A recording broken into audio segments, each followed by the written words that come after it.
Hello friends, तो फिर से आपका स्वागत है इस वीडियो सीरीज़ में। तो अब तक हमने देखा है कि कैसे इनलाइटनमेंट पीरियड होता है यूरोप में 14 से 16 सेंचुरी तक। इसके बाद फिर हमने देखा कि अमेरिकन रेवोल्यूशन के बारे में, फिर अमेरिका का जो सिविल वॉर हुआ था। तो ये सारा हम लोग देख चुके हैं और अब हम लोग आगे बढ़ेंगे इस वीडियो सीरीज़ में। तो आज हम लोग सबसे पहले डिस्कस करेंगे इंडस्ट्रियल रेवोल्यूशन के बारे में। तो सबसे पहले हम लोग इंडस्ट्रियल रेवोल्यूशन का बैकग्राउंड देखेंगे कि कैसे इंडस्ट्रियल रेवोल्यूशन, इसका बैकग्राउंड जो है दो फेजेस में हम लोग देखने का कोशिश करेंगे। पहला फेज़ होगा 1750 से लेके 1800 तक का, 1750 से लेके 1800 तक का। और दूसरा जो फेज़ होगा वो होगा मेनली 1850 से लेके 1870 तक का। तो ये हम लोग देखेंगे। इसके बाद देखेंगे कि आगे क्या होता है। तो सबसे पहले आपको पता होना चाहिए कि जो इंडस्ट्रियल रेवोल्यूशन था ये सबसे पहले ब्रिटेन में होता है आपका। और जो ये था ये बहुत ही लिमिटेड सेक्टर में था, लाइक टेक्सटाइल सेक्टर में जो हुआ था शुरुआती दिनों में। क्योंकि आपको पता होगा कि ब्रिटेन जो था फ्रांस से लड़ाई लड़ रहा था, कॉलोनी बनाने का कोशिश में था, इंडिया से ट्रेड चल रहा था, इंग्लिश ईस्ट इंडिया कंपनी का, या अमेरिका से ट्रेड चल रहा था।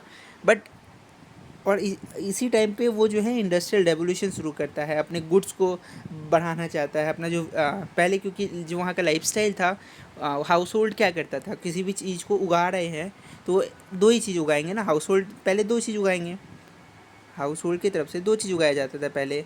या तो एग्रीकल्चर के लिए, पहला एग्रीकल्चर था मोड ऑफ प्रोडक्शन, और दूसरा क्या था, टेक्सटाइल था। तो एग्रीकल्चर जो था वो बहुत ही लिमिटेड एरिया में था, वो प्री इंडस्ट्रियल चीज़ों देखने को मिल रहा था। लेकिन टेक्सटाइल की जगह पे जो है अब लार्ज स्केल में टेक्सटाइल आने लगा। क्यों? क्योंकि अब जो है फैक्ट्री लगना शुरू होता है, फैक्ट्री लगेगा, मशीन आएंगी। तो ये इनिशियल फेज़ में तो ऐसे हुआ कि टेक्सटाइल बस रहा, लेकिन जब 1850 से लेके 1870 का दौर था तो यहाँ पे टेक्सटाइल में भी स्टील इंडस्ट्री बहुत आगे आती है। तो स्टील हो गया और भी मशीन हो गए, रेलवेज़ का हम लोग एक्सपेंशन देखते हैं कि इंडिया में भी 1853 के आसपास जो है थाने से जो रेलवे चला, ट्रेन चला था। इसके अलावा ऑटोमोबाइल हो गया। तो ये सब जो है, या फिर ट्रांसपोर्ट हो गया, इन सब चीज़ों में जो है इंग्लैंड में बहुत आगे वो लोग निकल चुके थे। ये इंडस्ट्रियल रेवोल्यूशन में ये लोग, ये सब चीज़ जो है उनको बहुत आगे ले जाता है।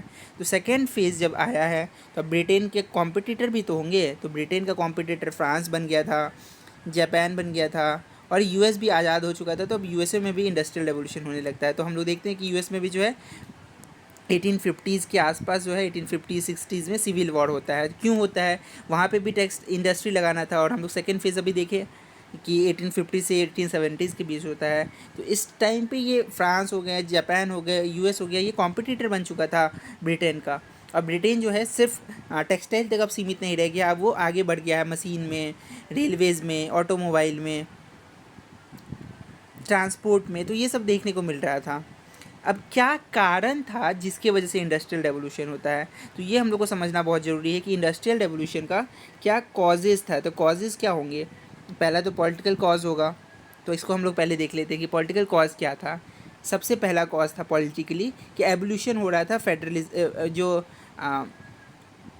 जो फ्यूडल क्लास का था, फ्यूडल सिस्टम जो था, इसका समाप्ति हो रहा था यूरोप में। अब क्यों? फ्यूडलिज्म क्या होता है? फ्यूडलिज्म में एक हैव्स होंगे जो लैंडलॉर्ड होते हैं, जो लैंड को होल्ड करते हैं, लैंडलॉर्ड, और दूसरे जो होते हैं उनके टेनेंट होते हैं जो उस लैंड पे काम करते हैं। तो ये वाला सिस्टम देखने को मिल रहा था, जो फ्यूडल और सर्व्स वाला सिस्टम, जो लैंड ओन कर रहे हैं और जो उस पर काम कर रहे हैं। तो ये सिस्टम कहीं ना कहीं जो है अब इंग्लैंड में ख़त्म होता दिख रहा था। दूसरा था कि रूल ऑफ लॉ इस्टेब्लिश हो रहा था, क्योंकि हम लोग पढ़ चुके हैं कि जब इनलाइटनमेंट आया तो वहाँ पे बहुत सारे थिंकर निकल के आते हैं, जैसे लॉक हो गए, रूसो हो गए। तो लॉक कहाँ से थे? इंग्लैंड से थे। इसके अलावा हॉब्स भी इंग्लैंड से थे।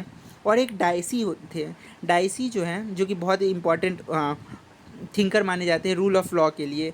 तो डाइसी रूल ऑफ लॉ का सिद्धांत लेके आते हैं और बात करते हैं प्राइवेट प्रॉपर्टी के बारे में। लॉक भी प्राइवेट प्रॉपर्टी का बात कर रहे थे। तो इस वजह से जो है इंडस्ट्रियल रेवोल्यूशन यूरोप पे और मेनली ब्रिटेन में जो है सबसे पहले देखने को मिलता है। ये पॉलिटिकल रीजन थे। पहला फ्यूडल सिस्टम का ख़त्म होना और प्राइवेट प्रॉपर्टी के प्रति जो इंडिविजुअल था उनका इंटरेस्ट का आना। तो ये होता है।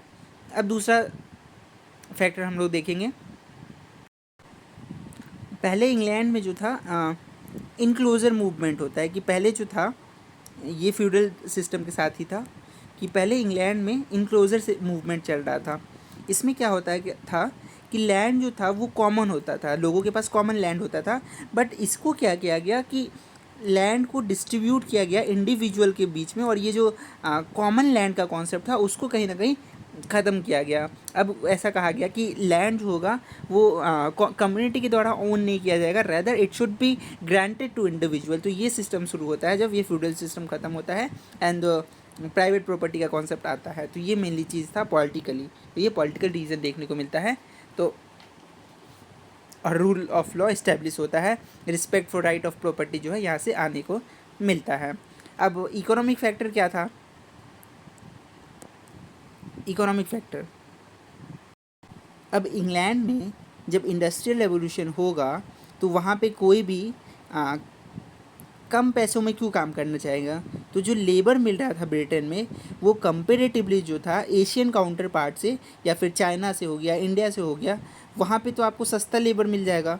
तो वहाँ पे जो है आप इसका यूज़ किए कि अगर इंडस्ट्री होगी तो आपको जो है लेबर में उतना पैसा इन्वेस्ट करना नहीं पड़ेगा। तो जब आप लेबर पे पैसा नहीं लगाएंगे, एक बार इंडस्ट्री लगा दी है, अच्छा कैपिटल हो गया वो, तो एक बार अगर इंडस्ट्री सेटअप हो गया तो उसी से जो है आप बार बार गुड्स को बना सकेंगे और लार्ज स्केल में बना सकेंगे। और आपके सामने अगर चीप लेबर चाहिए तो इंडिया और चाइना तो है ही, तो प्रोडक्टिविटी क्या हुआ, इससे लार्ज स्केल में बढ़ गया। अब जब लार्ज स्केल में प्रोडक्टिविटी हो रहा है, आपको चीप लेबर इंडिया और चाइना जैसे कॉलोनी से मिल जा रहा है, और आपके यहाँ के जो पहले लेबर क्लास थे अब वो इंडस्ट्री में काम करने लगे, तो इससे क्या होगा कि अब आप मार्केट की तरफ जाएंगे, जो इतना गुड आप सरप्लस में बना चुके हैं अब आप इसको बेचना चाहेंगे।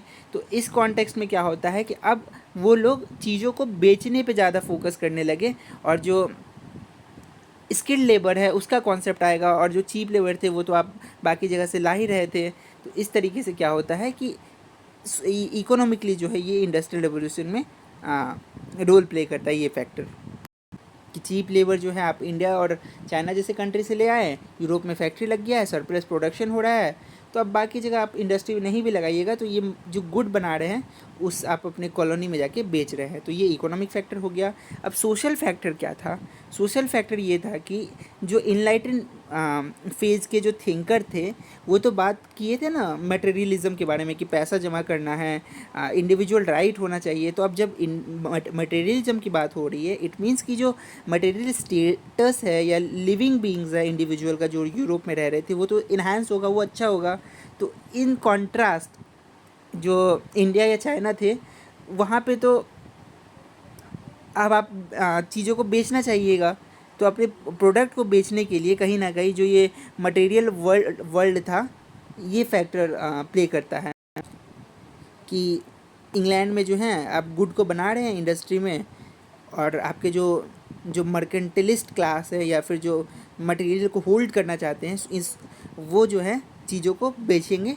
जो एशियन मार्केट हो गए वहाँ पे आप इंडस्ट्री क्यों लगाइएगा, वो तो आप अपना मार्केट बना रहे हैं ना। तो ये फैक्टर होता है सोशली, कि जो इनलाइटनमेंट से थिंकर निकल के आए हैं या फिर जो मटेरियलिज्म पे फोकस करते हैं अपना स्टेटस को इम्प्रूव करना चाहेंगे, ना कि बाकी जगह इंडस्ट्री सेटअप करना चाहेंगे। तो ये रीज़न था कि सबसे पहले इंडस्ट्रियल रेवोल्यूशन सोशल फैक्टर के रूप में देखा जाएगा कि इंग्लैंड में होता है।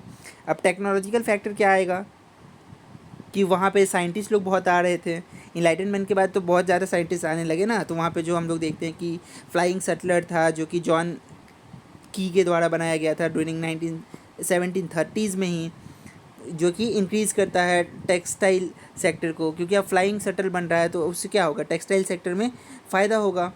इसके अलावा स्टील इंजन जो है वो बना दिया गया था टॉमस न्यू कॉमन के द्वारा, या फिर बाद में जो है जेम्स वॉट आते हैं वो रेवोल्यूशनरी चेंज लाते हैं मास प्रोडक्शन में।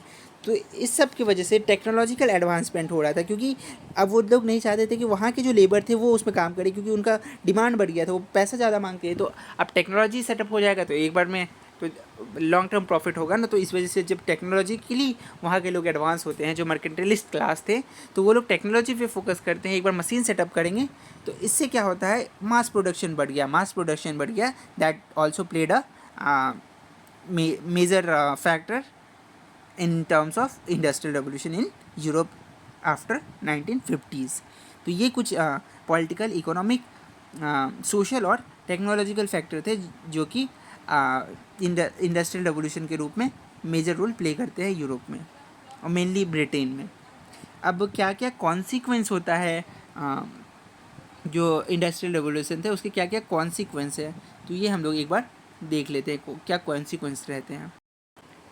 पॉलिटिकल कॉन्सिक्वेंस क्या होगा कि ये जो इम्पीरियलिज्म था, कि जो साम्राज्य बढ़ाना था, साम्राज्यवाद की नीति कि अपना ब्रिटिश साम्राज्य को आगे बढ़ाना है by the east India company, ये बहुत आगे बढ़ेगा कि नहीं बढ़ेगा।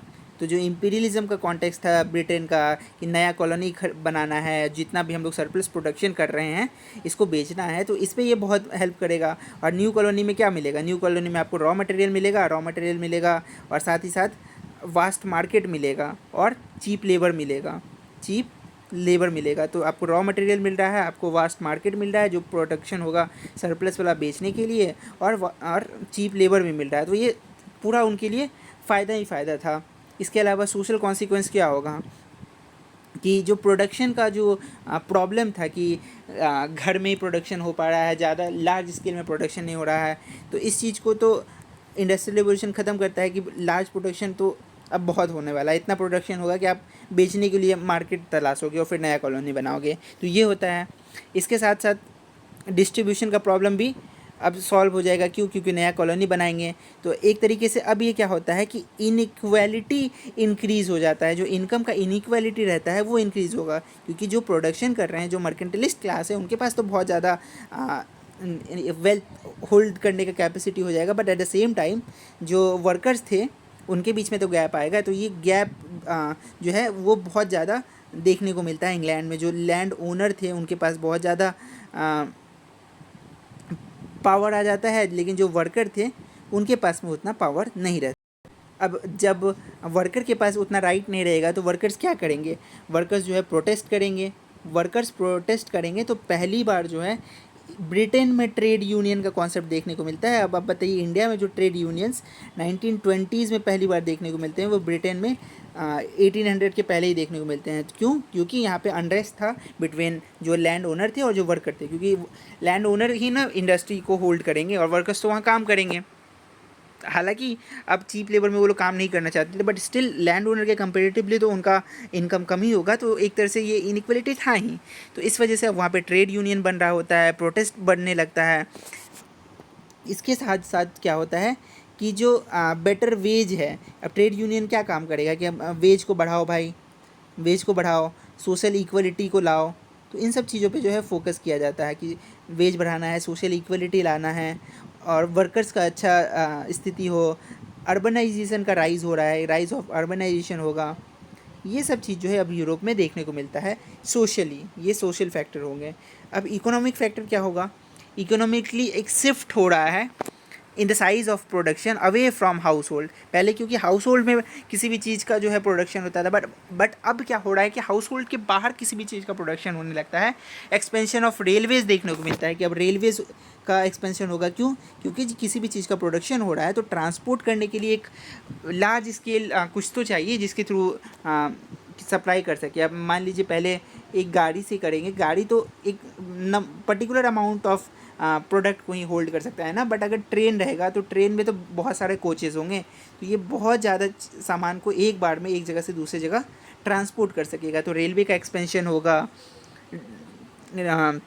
ट्रांसपोर्ट बहुत अच्छा होगा। तो ये सब चीज़ें जो है इकोनॉमिकली देखने को मिलती है। तो these were the some consequence of industrial revolution in Britain. तो ये ओवरऑल हमने देखा कि क्या कॉज थे, क्या कॉन्सिक्वेंस हुए इंडस्ट्रियल रेवोल्यूशन के।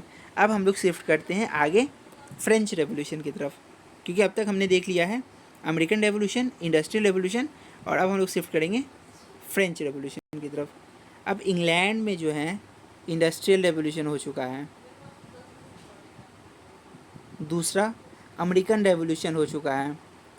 तो अब फ्रांस क्यों पीछे रहेगा? क्योंकि जब हम लोग सबसे पहले मैप देखे थे, ये जो सबसे पहले हम लोग मैप देखे थे, तो बड़ा बड़ा पावर क्या था? एक तो इंग्लैंड हो गया, एक फ्रांस हो गया, एक ऑस्ट्रो हंगेरियन एम्पायर हो गया या रोमन एम्पायर हो गया। तो यही तो 3 मेजर पावर थे ना यूरोप में, और स्पेन और पुर्तगाल तो अब छोटा पड़ चुके हैं। तो अब तो मेन टसल ब्रिटेन, जब इंडस्ट्रियल रेवोल्यूशन हो चुका है, अमेरिका का रेवोल्यूशन हो चुका है, तो अब तो फ्रांस ही बचा है ना। तो अब फ्रांस में जो है चीज़ें बदलती हुई दिखेंगी। तो अब हम लोग फ्रांस की तरफ मूव करते हैं कि फ्रांस में क्या होता है, क्या फ्रेंच रेवोल्यूशन का कॉज था और क्या सिग्निफिकेंस है, कैसे माहौल बनता है फ्रेंच रेवोल्यूशन का और उसका क्या सिग्निफिकेंस होता है, ये हम लोग देखने का कोशिश करेंगे। तो सबसे पहले आपको पता होना चाहिए कि फ्रेंच रेवोल्यूशन का जो टाइमिंग है, ये 1789 से लेकर के 1799 तक चलता है। ठीक है, ये मेन टाइम पीरियड था फ्रेंच रेवोल्यूशन का। तो इसको हम लोग एक बैकग्राउंड में बांट देते हैं। 1789 से लेकर के 99 का पीरियड है, ये क्या था? ये प्री नेपोलियन, ये प्री नेपोलियन एरा था। अब दूसरा एरा होता है 1799 से लेकर के 1813 का एरा। अब ये नेपोलियन का एकदम पीक एरा था कि नेपोलियन से बड़ा कोई योद्धा इस दुनिया में नहीं है, ऐसा बन गया था कि नेपोलियन अगर है तो मतलब वो जीतेगा ही जीतेगा। और 1815 में क्या होता है? ये कांग्रेस ऑफ वियना होता है, ये कांग्रेस ऑफ वियना होता है इस समय। तो ये मेन फ्रेंच रेवोल्यूशन का टाइमलाइन है जो आपको पता होना चाहिए। अब 18 सेंचुरी के आसपास में मतलब फ्रांस का हाल क्या था 18 सेंचुरी में? पॉलिटिकली देखें और सोशली देखें तो फ्रांस का क्या हाल था, पॉलिटिकल और सोशल, तो ये देखना होगा। अब पॉलिटिकली हम लोग देखते हैं फ्रांस में किसका शासन था। फ्रांस में जो था पॉलिटिकली मोनार्की का रूल था, हम लोग को पता है, हम लोग पढ़े हैं, मोनार्की था। अब कौन सा एम्पायर था? बॉर्बन एम्पायर था, एब्सोल्यूट मोनार्की, जैसा कि हम लोग नाम सुने होंगे, किंग लुइस 14, 15, 16। तो किंग 14, 15 तक तो सही था, लेकिन किंग जो 16 था ये बहुत ही लेविश लाइफ जीते थे। किंग 16 बहुत लेविश लाइफ जीते थे, उनकी बीवी और भी ज़्यादा लेविश लाइफ जीती थी। तो वहाँ की जो जनता थी मोनार्की से बहुत ज़्यादा त्रस्त हो चुकी थी। तो एक तरीके से पॉलिटिकल ड्राइव, और आपका पॉलिटिकल ड्राइवल कौन था? ब्रिटेन था। ब्रिटेन में अब क्या हो रहा है? चेंज देखने को मिल रहा है, वहाँ के जो थिंकर्स थे वो चेंज लाते हैं। एब्सोल्यूट मोनार्की कहीं ना कहीं ब्रिटेन में ख़त्म हो गई है, वहाँ पे इंडस्ट्रियल रेवोल्यूशन देखने को मिल रहा है। बट आपके यहाँ क्या है? आपके यहाँ अभी भी मोनार्की का रूल है, ये पॉलिटिकल रिजीम हो रहा था। सोशली क्या होता है? अब सोशल एरिना में आपके यहाँ अभी भी फ्यूडलिज्म तो नहीं, लेकिन फ्यूडलिज्म से बड़ा और अलग आपका क्लास डिवीज़न चल रहा है। अब अगर आपको पिरामिड के फॉर्म में देखें तो ये 3 क्लास में बांटते हैं। पहला आपके क्लर्जी क्लास हो गए, दूसरा आपके नोबिलिटी क्लास हो गए, और तीसरा आपका जो हेट्रोजीनस ग्रुप था, जहाँ पे हर ग्रुप के लोग थे। हेट्रोजीनस इसीलिए हो गया। अब हेट्रोजीनस में कौन कौन होंगे, अभी आप समझते जाइए। पीजेंट इसी में हो गए, एजुकेटेड प्रोफेशनल इसी में हो गए, टीचर्स इसी में हो गए, जो लॉयर है इसी में हो गए, जो डॉक्टर है इसी में हो गए। तो जितना भी मेन ग्रुप है वो तो इसी में है। क्लर्जी में कौन होंगे? जो भी डोमिनेंट चर्च के लोग होंगे। तो ये चर्च ग्रुप के लोग जो हैं पहले क्लास में आ गए। और दूसरे में जो है जो भी एडमिनिस्ट्रेटिव पोजीशन पे, हाई एडमिनिस्ट्रेटिव पोजीशन, उन्हीं को नोबेल कहेंगे जो एडमिनिस्ट्रेशन को कंट्रोल कर रहे हैं। तो ये इस सेक्शन में सोसाइटी वहाँ का बटा हुआ था, क्लर्जी, नोबिलिटी और हेट्रोजीनस ग्रुप। क्लर्जी में कौन? जो चर्च के लोग हो गए। नोबिलिटी में कौन? जो एडमिनिस्ट्रेशन को होल्ड कर रहे हैं। और हेट्रोजीनस कौन? जो पीजेंट हो गए, जो टीचर हो गए, या जो एडुकेटेड लोग हो गए, लॉयर हो गए, डॉक्टर हो गए। तो ये बटा हुआ था वहाँ का सोसाइटी। और इकोनॉमिकली क्या देखा गया? इकोनॉमी वाइज जो है अभी भी आप में इंडस्ट्रियल रेवोल्यूशन नहीं हुआ है, इंडस्ट्रियल रिवोल्यूशन देखने को नहीं मिला है फ्रांस में। सोसाइटी क्या है, एग्रीकल्चर में फोकस कर रही है, अभी भी एग्रीकल्चर है आपके यहाँ, ठीक है। इसके अलावा फ्यूडलिज़म भी है, फ्यूडलिज़म ख़त्म नहीं हुआ है। 4/5 जो प्रोड्यूस हो रहा है वो कहीं ना कहीं जो है रेवेन्यू के रूप में आपसे ले लिया जा रहा है कि जो टैक्स था ये 4/5 ले लिया जा रहा है। साथ ही साथ 98% जो भी टैक्स दिया जा रहा है, जितना भी टैक्स, वो किसके द्वारा दिया जा रहा है, जो लास्ट में ये क्लास है, पीजेंट वाले, टीचर वाले, लॉयर वाले, डॉक्टर वाले, एजुकेटेड लोग, ये लोग जो है 98% कहीं ना कहीं टैक्स पे कर रहे हैं। बाकी जो ये ऊपर के इतने लोग हैं इनके द्वारा टैक्स ही नहीं दिया जा रहा है, जो टैक्स नीचे वाले लोग दे रहे हैं। तो ये कहीं ना कहीं जो है चिंताजनक बात बढ़ने जा रहा था। अब यहाँ तक तो ठीक था। अब इसके आगे क्या होता है कि जो फर्स्ट 3 स्टेट में बांट रहे थे ना हम लोग, 3 स्टेट में था,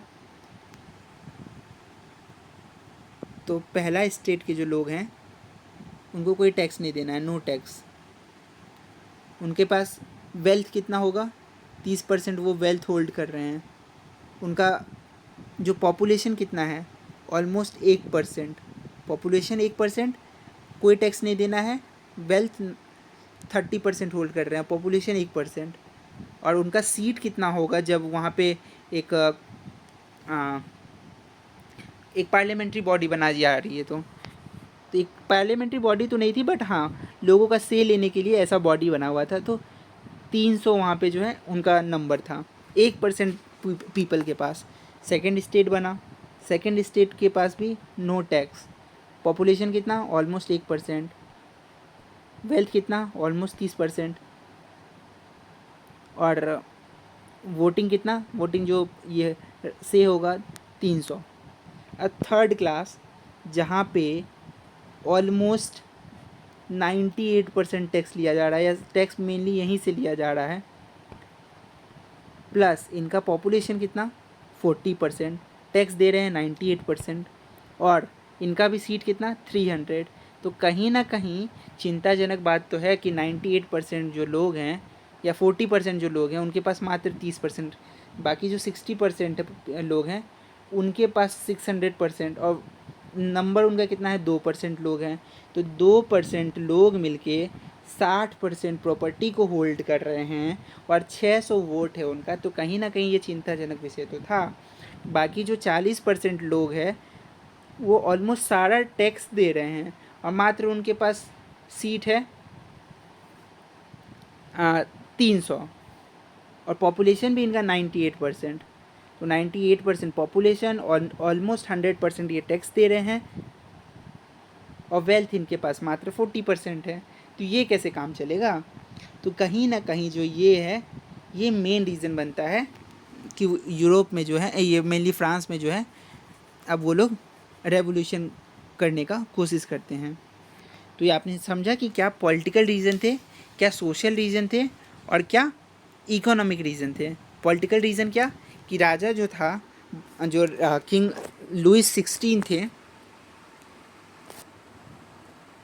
जो हमने देखा कि किंग लुइस 16 थे, और साथ ही उनकी जो बीवी थी मारिया, जो कि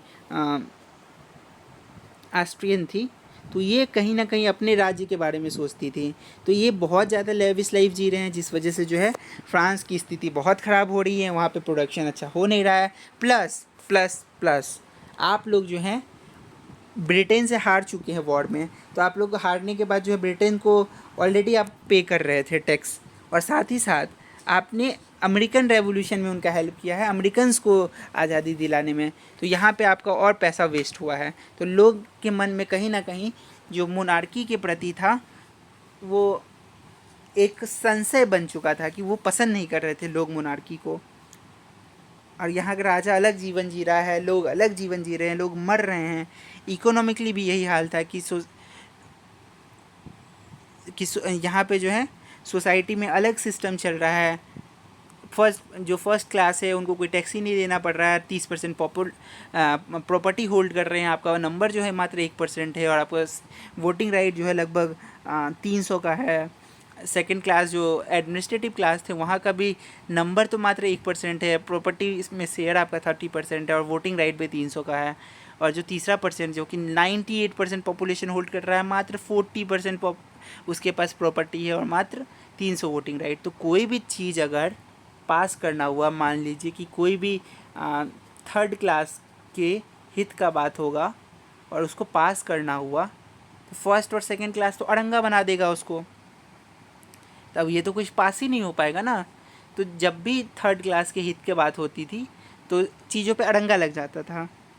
तो कहीं ना कहीं जो है ये ट्रिगर करता है 1786 से बीच के 1788 के बीच जो है ये चीज़ बहुत ज़्यादा ट्रिगर करता है। क्यों? क्योंकि बहुत ज़्यादा फूड शॉर्टेज हो जाता है, फूड शॉर्टेज हो रहा है, प्लस हाई प्राइस हो गया है और सारा टैक्स देना पड़ रहा है थर्ड क्लास को, तो दिक्कत तो आएगा ही। टैक्स तो दे रहे हैं, फ्यूडलिज्म भी बहुत ज़्यादा है, तो कहीं ना कहीं जो है ये सारा चीज़ ट्रिगर करने लगता है वहाँ पे। तो इमीडिएट कॉज क्या होता है? सबसे पहले फाइनेंशियल पोजीशन जो है, कॉज क्या होता है? जो फाइनेंशियल पोजीशन है फ्रांस का, ये डमाडोल होने लगता है, ख़राब होने लगता है। क्यों? क्योंकि टैक्सेस जो है बहुत ज़्यादा बढ़ा दिया जाता था। अब लोग जो है बोल दिए अब टैक्स ही नहीं देंगे, बहुत हो गया तुम लोग का। उसके बाद लुई 16 को जो है सबसे पहले हटाने का कोशिश किया जाता है कि बहुत हो गया, ये राजा रह लिया यहाँ पे, अब जो है इसको हटाया जाए। तो उसका जो मिनिस्टर रहता है जैक निक्सर, जो जैक निक्सर रहते हैं यानी CKER, जो जैक निक्सर रहते हैं, वो जो है सबसे पहले कहा जाता है कि आप जो है राजा को पहले हटाइए। तो ये सारा सिस्टम वहाँ पे जो है देखने को मिलता है। तो और साथ ही साथ जो सीट है कि हम लोग को जो सीट बढ़ नहीं रहा है, जो डिमांड था कि 300 सीट ही है ना, जबकि हम लोग का नंबर तो कहीं ना कहीं ज़्यादा है, तो सीट को बढ़ाइए। तो ठीक है, उनका सीट जो है 600 कर दिया जाता है। तो अब टोटल सीट जो है ये ऑलमोस्ट 1200 कर दिया गया, जिसमें पहला और दूसरा क्लास का 600 रहेगा और तीसरा क्लास का 600 रहेगा। क्यों? क्योंकि आपका नंबर जो है ऑलमोस्ट 98% है। तो इस डिमांड को मान लिया जाता है, ठीक है। और साथ ही साथ कहा जाता है कि अब जो सीटिंग होगा तीनों जो स्टेट है उसका साथ में होगा, लेकिन इस चीज़ को नहीं माना जाता है कि तीनों स्टेट का मीटिंग जो है साथ में नहीं होगा। इसीलिए जो है ये अपने फ्रांस की जो ये फाइनेंस मिनिस्टर थे जैक निक्सर, इसको जो है हटा देते हैं। तो अब कहानी यहाँ से मेन शुरू होता है कि 5 मई को जो है जो स्टेट जनरल था उसको बुलाया जाता है और जो लुई 16 रहते हैं ये फेल हो जाते हैं जो भी थर्ड स्टेट की बात रहती है उसको इनकॉर्पोरेट करने में। और थर्ड स्टेट वाले लोग क्या करेंगे? थर्ड स्टेट वाले लोग जो हैं सबसे पहले टेनिस कोर्ट में, जो वहाँ का टेनिस कोर्ट रहता है, टेनिस कोर्ट ओथ लेते हैं। तो यहीं से जो है फ्रेंच पार्लियामेंट का कहानी शुरू होता है। टेनिस कोर्ट ओथ बहुत ही इम्पॉर्टेंट है क्योंकि 20 जून के दिन जो थर्ड स्टेट के लोग रहते हैं यहीं पे जाके ओथ लेते हैं और कहते हैं कि जो मोनार्की है इससे हम लोग का लेजिटिमेसी नहीं आता है, जो हम लोग कंसेंट दे रहे हैं ये कोई डिवाइन राइट के थ्रू नहीं है। This consent is given by the people not by any divine right. और 14 जुलाई को जो है ऐसा होता है कि एक तरीके का आंधी चल जाता है और जो भी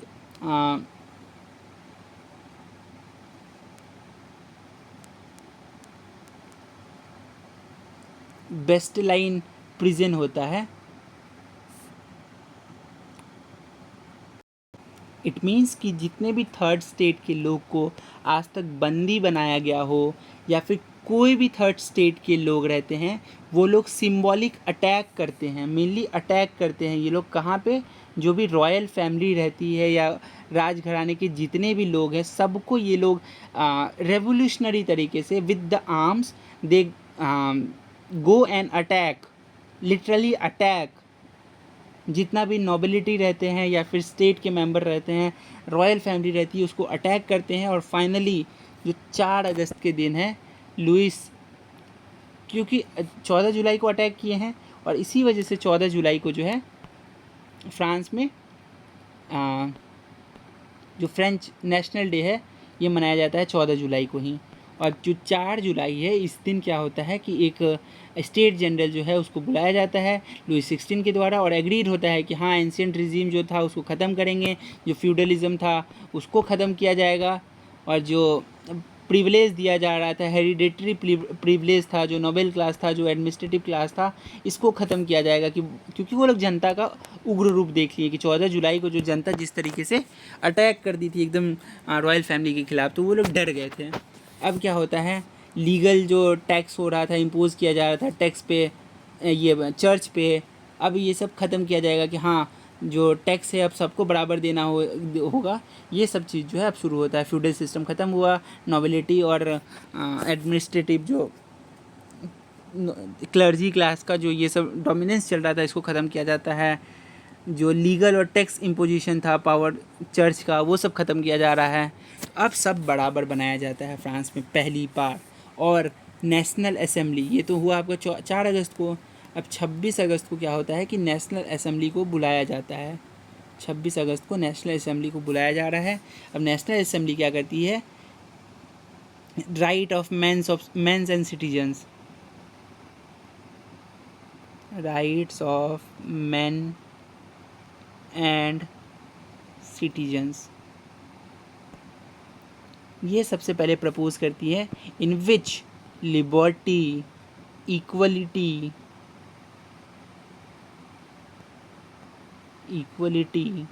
एंड थर्डली फ्रेटर्निटी, ये 3 चीज़ पे फोकस किया जाता है। And this was the code of French constitution. तो national assembly in which they focus on the right of men and citizenship and mainly liberty, equality and fraternity.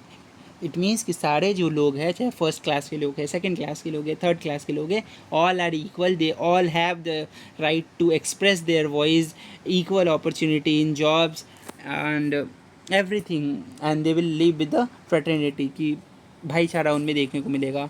But आगे क्या होता है, नेशनल असेंबली तो हो रहा है, अब किसका काम आएगा, यहाँ तक तो अभी तक हम लोग समझ गए कि सही चल रहा है। लेकिन सडन जो 1791 में कुछ रेडिकल सेक्शन भी थे फ्रांस में, जो कि जैकोबियन थे, जो फेवर थे रिपब्लिक के। जैकोबियन सेक्शन जो था, जैकोब, ये फेवर कर रहा था रिपब्लिक का, ठीक है भैया। बट दूसरे साइड कौन है आपका, पड़ोसी मुल्क आपका कौन था, प्रूशिया था, यानी कि ब्रिटेन, सॉरी जर्मनी। नीचे कौन था जर्मनी के, ऑस्ट्रो हंगेरियन एम्पायर। इधर कौन था, रशिया था। आपके आसपास जितना भी मुल्क है या कंट्री है, यहाँ सब तो कहीं ना कहीं मोनार्की है, और आप रिपब्लिक बनाने की बात कर रही हैं खुद को। तो एक तरीके से इनको डर तो लगेगा जितने भी मोनार्की हैं कि कहीं मेरा राज तो ख़त्म ना हो जाए। तो जितना ज़्यादा, अब ये यही सिचुएशन जो है प्रेजेंट कॉन्टेक्स्ट में भी आप लगा के देखिएगा। यहाँ पे मैं बोलूँगा नहीं, बट आप सोचिए प्रेजेंट कॉन्टेक्स्ट में ये खतरा रहता है कि नहीं, अगर आपके बगल में जो है कोई उग्रवादी कंट्री है, कुछ अलग टाइप की कंट्री है, जैसे ऑस्ट्रो हंगेरियन एम्पायर हो गया, प्रूशिया हो गया, यानी कि जर्मनी हो गया, रसिया हो गया, बट यहाँ पे जो फ्रांस है वो सबसे पहले मॉडर्न बन के रिपब्लिक हो गया है। तो खतरा तो होगा इन तीनों कंट्री को कि हमारे यहाँ सत्ता पलट तो नहीं जाएगा। तो ये लोग क्या करते हैं, ये कहीं ना कहीं जो है मोनार्की स्टोर करना चाहते हैं फ्रांस में, लेकिन जैकोबियंस जो था वो चाहता है रिपब्लिक रहे फ्रांस में। हालांकि जो मोनार्की का अटैक होता है वो झेल नहीं पाता है, और जो ये क्यों नहीं झेल पाता है, क्योंकि फ्रांस के पास एक अलग योद्धा मिल चुका था, और ये योद्धा और कोई नहीं बल्कि नेपोलियन था।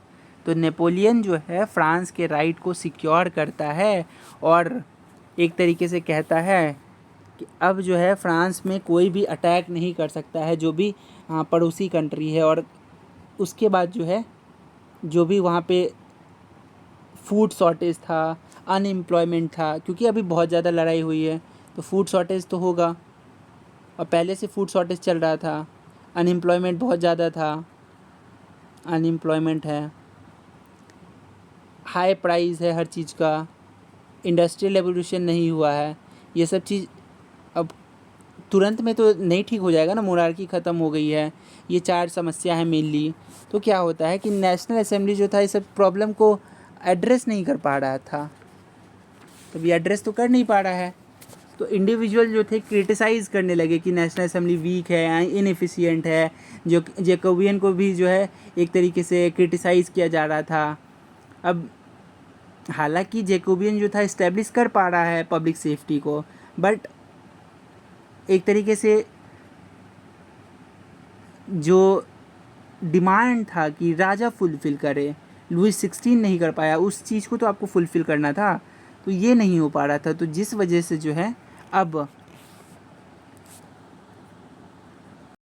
पब्लिक प्रोटेस्ट देखने को मिलेगा, कि पब्लिक प्रोटेस्ट चल रहा है कि आपको तो राज करने का मौका मिला, आपने क्या किया, आपको 6-7 साल मिल चुका है, राजा का रिजीम ख़त्म हो गया है, लेकिन आप तो कुछ कर पा नहीं रहे हैं। तो नेशनल असेंबली के ख़िलाफ़ में एक तरीके का प्रोटेस्ट होने लगता है। कहाँ पे? तो ये प्रोटेस्ट होता है पेरिस में। अब नेपोलियन को लगता है कि अब मुझे आना पड़ेगा, तो नेपोलियन का जो है अब एंट्री देखने को मिलता है यहाँ पे।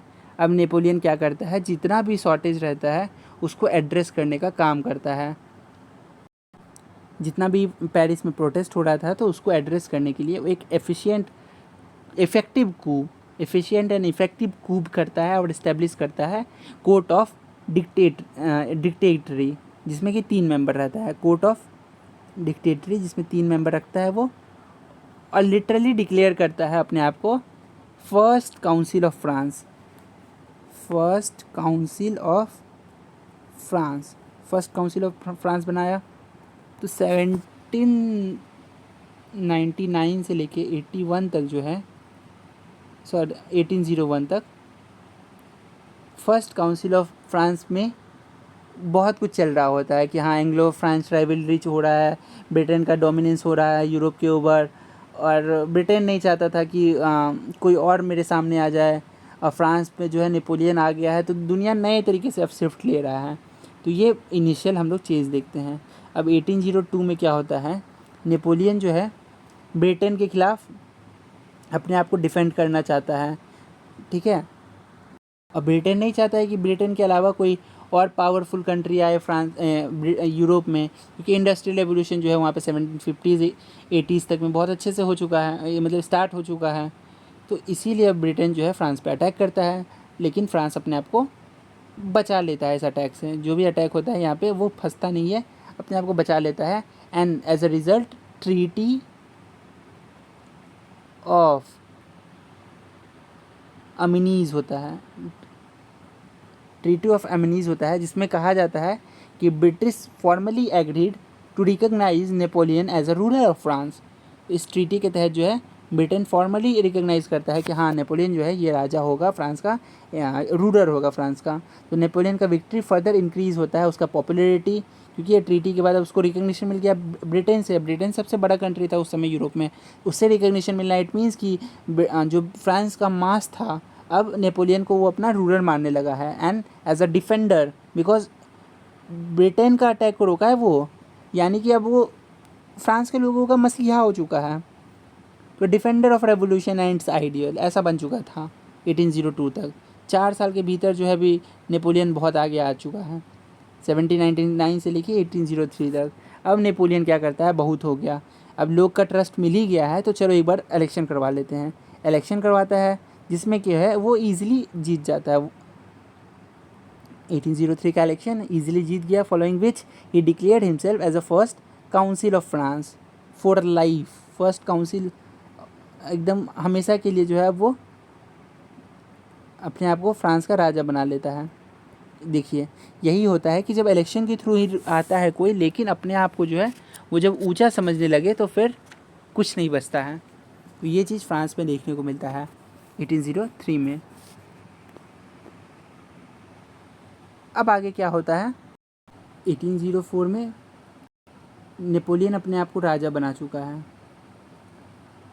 फ्रांस का राजा अपने आप को बना चुका है,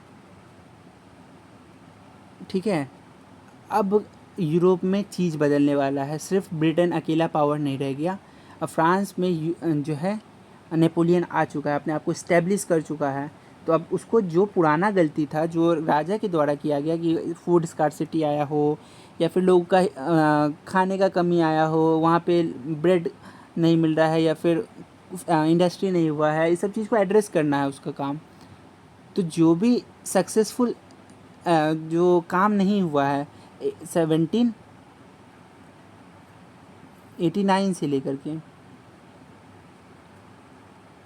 पिछले 15 साल में 1804 तक में 15 साल के काम को एड्रेस करेगा। कैसे करेगा? ये मेन डिकेड है नेपोलियन का। उसका कैरिज्मा देखने को मिलता है कि क्या नेपोलियन का कैरिज्मेटिक लीडरशिप था इस बीच में, ये सब चीज़ देखने को मिलेगा। नेपोलियन जो है सबसे पहले अपना इन्फ्लुएंस को आगे बढ़ाता है यूरोप में और चैलेंज करता है जो फ्रेंच का डोमिनेंस था, जो भी ब्रिटेन से होता था, और साथ ही साथ डिफीट करता है ब्रिटेन को। पहले तो ब्रिटेन के साथ ट्रीटी किया, अपने आप को राजा मनवाया, बाद में इलेक्शन हुआ, इलेक्शन में जीत के आया और अब ब्रिटेन को हराता है। एक बार हराया, कौन सा जगह पे? बैटल ऑफ ट्रैफलगार, बैटल ऑफ ट्रैफलगार में। अब यहाँ पे क्या होता है? French naval literally defeated and destroyed the British attack, following which the Napoleon जो उसका एम्बिशन था वो सही में ब्रिटेन का जो मंसूबा था कि फ्रांस को आगे नहीं आना जाना है, मेजर सेटबैक देना है नेपोलियन को, वैसा नहीं होता है और नेपोलियन अपने आप को आगे बढ़ा लिया है। अब एक तो ब्रिटेन को हरा दिया, दूसरा बैटल ऑफ ट्रैफलगार में। अब दूसरा बैटल होता है जिसमें कि वो रशिया को भी हराता है, ऑस्ट्रिया को भी हराता है 1806 में। अभी 1805 हुआ था, 1806 आ रहा है अगले साल। तो ये बैटल ऑफ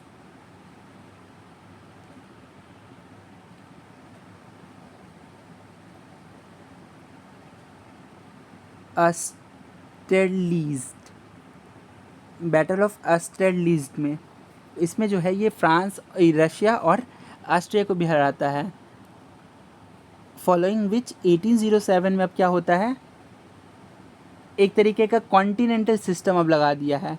क्योंकि अब रशिया और Austro Hungarian empire compare to France तो कमज़ोर कंट्री होंगे, तो 1807 में ये कहता है कि एक कॉन्टिनेंटल सिस्टम है अकॉर्डिंग टू विच जो फ्रांस है उसके साथ बाकी यूरोपियन कंट्री को ट्रेड करना होगा, और जो ब्रिटेन है जो हार चुका है पहले ही, उससे अब आप लोग को ट्रेड नहीं करना है।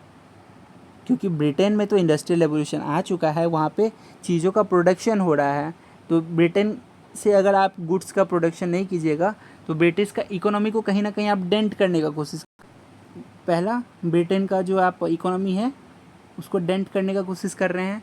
दूसरा कॉन्टिनेंटल सिस्टम के थ्रू ये दिखाना चाह रहे हैं कि नेपोलियन बहुत आगे है, उसका मिलिट्री बहुत आगे है, इकोनॉमिकली भी बहुत आगे है, और फ्रांस के साथ ट्रेड कीजिए यानी कि फ्रांस का इकोनॉमी मजबूत होगा, वहाँ का जो मिलिट्री है वो आगे बढ़ेगा, इकोनॉमी अच्छा होगा, ये बताना चाह रहा है। इससे जो फ्रांस का प्रॉब्लम है वो भी सॉल्व होगा और कहीं ना कहीं फ्रांस आगे बढ़ेगा, ब्रिटिश को डेंट मारना है। तो सबसे इम्पॉर्टेंट ये था कॉन्टिनेंटल सिस्टम का इम्पैक्ट क्या होता है कॉन्टिनेंटल सिस्टम का, कि ब्रिटेन का जो एक्सपोर्ट हो रहा था कॉन्टिनेंटल यूरोप में वो कम होता है। बट ब्रिटेन के पास फ़ायदा क्या था? उसके पास कॉलोनी था इंडिया, अमेरिका जैसा। अमेरिका तो अब आज़ाद हो गया, लेकिन इंडिया, अफ्रीका और साउथ ईस्ट एशिया, बाकी सब जगह तो वहाँ उसका कॉलोनी है, तो वहाँ पे उस चीज़ों को बेच पा रहा था, तो इतना नुकसान नहीं हुआ। बट हाँ, यूरोपियन मार्केट में नुकसान होता है। अपने कॉलोनी में 1807 से 1810 तक वो अपना चीज़ को सप्लाई कर रहा था।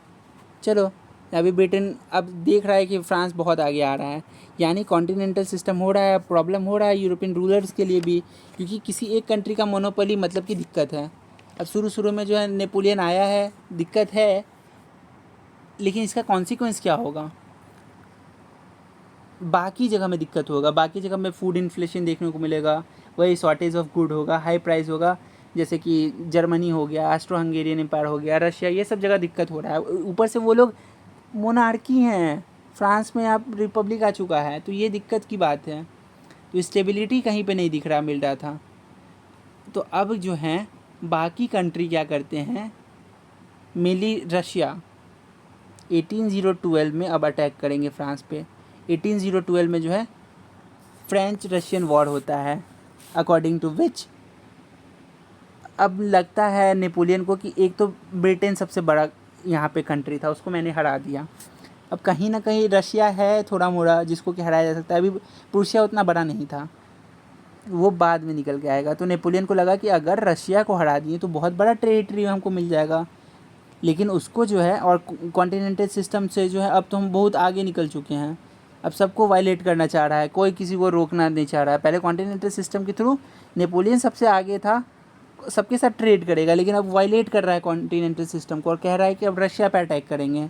ठीक है भाई, अटैक करो, लेकिन आपको पता होना चाहिए कि रशिया ऐसा कंट्री है जहाँ सर्दी में जो है बहुत ज़्यादा बर्फ़ जम जाता है और वहाँ पे बाकी कंट्री के लोग सर्वाइव नहीं कर सकते हैं। तो ये ऐसा ही होता है कि शुरू में तो है नेपोलियन जीत रहा होता है, लेकिन जैसे विंटर आता है उसको रुकना पड़ता है, क्योंकि वहाँ पे जो है रशियन आर्मी बहुत स्ट्रांग थी। इस वजह से एक शॉकिंग डिफीट होता है नेपोलियन के लिए, क्योंकि वो अंडर एस्टिमेट करता है रशियन चैलेंज को। ये हो गया। अब 4 लाख ट्रूप का सेटबैक लग रहा है, 40,000 जो कहाँ रशियन आर्मी थे, 40,000 मात्र, आपका 4 लाख ट्रूप, इसको जो है डिफ़ीट कर दिया गया रशिया के थ्रू। तो कहीं ना कहीं ये सेटबैक था। अभी दिखाने लगा, ये क्या दिख रहा है कि जो मिलिट्री वीकनेस है नेपोलियन का, वो कहीं ना कहीं उजागर हो गया है। तो अब जब एक बार रशिया से हार गए तो अब बाकी कंट्री जो है एक तरीके से आपके खिलाफ लड़ेगी और अकेले नहीं साथ में आएगी, और यही होता है अगले साल यानी कि 1813 में। And this was one of the decisive battle, but still उसका कुछ ना कुछ बाकी था। इसको कहते हैं बैटल ऑफ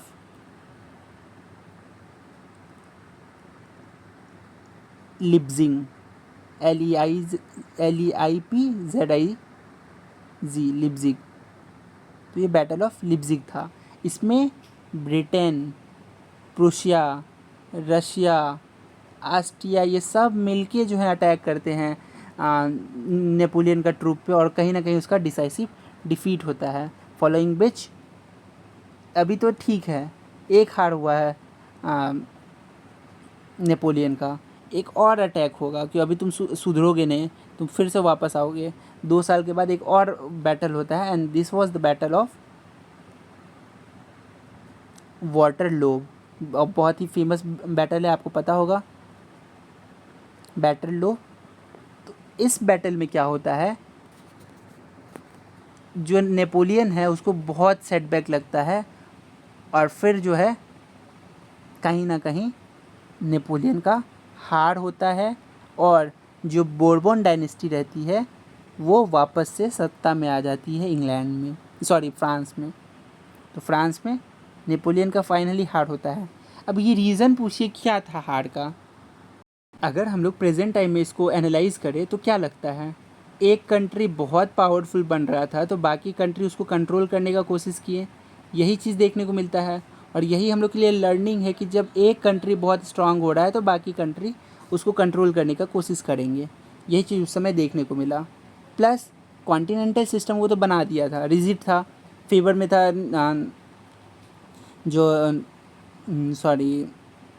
नेपोलियन था उसके, लेकिन बाकी कंट्री को इससे क्या फ़ायदा। तो जो यूरोपियन इकोनॉमी का डिमांड था उसको फुलफ़िल नहीं किया जा रहा था नेपोलियन के द्वारा, फोर्सफुली सब कुछ किया जा रहा था।